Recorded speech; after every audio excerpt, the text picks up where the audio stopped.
Il est 8h, c'est l'heure du premier journal d'information ce matin sur Studio Kalita, relayé sur les ondes de Radio J à Paris.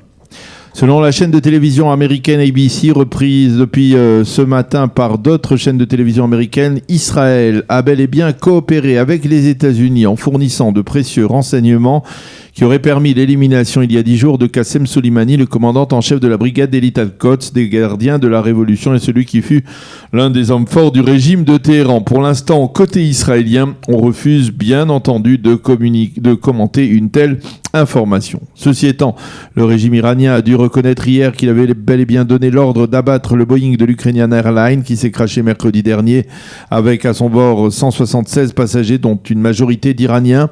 Les autorités ont admis que c'est un missile iranien qui a été tiré par erreur, ont-elles dit, en direction de l'avion. Elles ont expliqué qu'après les raids iraniens contre les bases américaines en Irak et en Syrie quelques heures auparavant, l'artillerie iranienne était en état d'alerte maximale. Des informations ont laissé penser que des missiles balistiques à longue portée avaient été tirés par les Américains vers Téhéran, riposte à cette opération des Iraniens.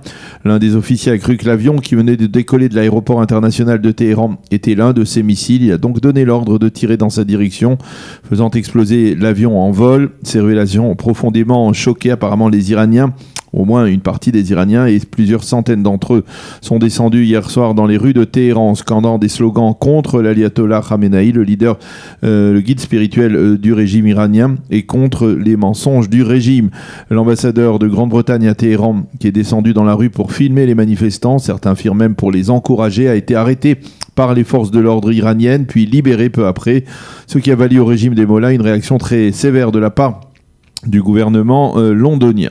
Et enfin, l'Association des compagnies aériennes européennes a lancé une mise en garde demandant à toutes les compagnies membres de cette association de suspendre leurs vols dans l'espace aérien iranien. Le Premier ministre Binyamin Netanyahou a publié hier soir un communiqué de deuil à l'annonce du décès du sultan d'Oman Qaboos Ben Saïd à l'âge de 79 ans. Je présente mes condoléances et celles du peuple en Israël après le décès du sultan Qaboos. Il a œuvré sans relâche pour la promotion de la paix dans notre région et c'est sous sa direction que le sultanat d'Oman est devenu un pays central dans la région. Binyamin Netanyahou a rappelé que le sultan Qaboos avait accepté l'année dernière de rendre public et officiel des relations entre son sultanat et l'État d'Israël, puisqu'il avait accueilli donc dans son palais à Oman le Premier ministre israélien et son épouse Sarah Netanyahou. C'était donc en 2018. Et le sultanat sous Qaboos a été, il faut le rappeler, le seul pays arabe à soutenir les accords de paix entre Israël et l'Égypte en 1979. Qaboos était au pouvoir depuis 1970. La politique israélienne maintenant, c'est aujourd'hui que le conseiller juridique de la Knesset, Eyal Yinon, doit présenter son avis juridique sur la question de savoir si le président de la Knesset, Yuli Edelstein, a le pouvoir d'empêcher la formation de la commission parlementaire de la Knesset. C'est cette commission qui doit débattre de la levée de l'immunité parlementaire de Binyamin Netanyahou. Au Likoud et au sein du Parti bleu-blanc, on estime que le conseil juridique ne publiera pas d'avis tranché, mais plutôt une recommandation nuancée.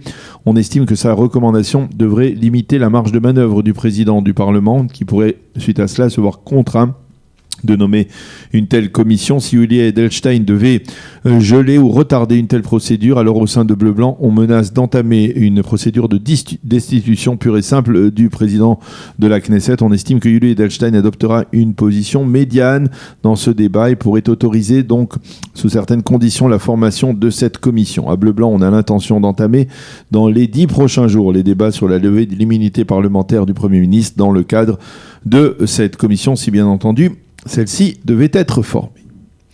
Dans plusieurs localités du pays, les cours dans les établissements scolaires débuteront ce matin en parlant de l'égalité pour les familles gays en Israël, et ce en réaction aux propos du Rav Rafi Peretz, le leader du foyer juif, qui dans une interview dans le journal de vendredi au Yediot Ahronot avait répondu à une question d'un journaliste qui lui demandait comment il réagirait si l'un de ses enfants avait des tendances homosexuelles, et il a affirmé que ses enfants avaient été éduqués dans une atmosphère normale et naturelle, ce qui lui a valu donc une volée de bois vert de la part des organisations gays en Israël. La météo pour terminer.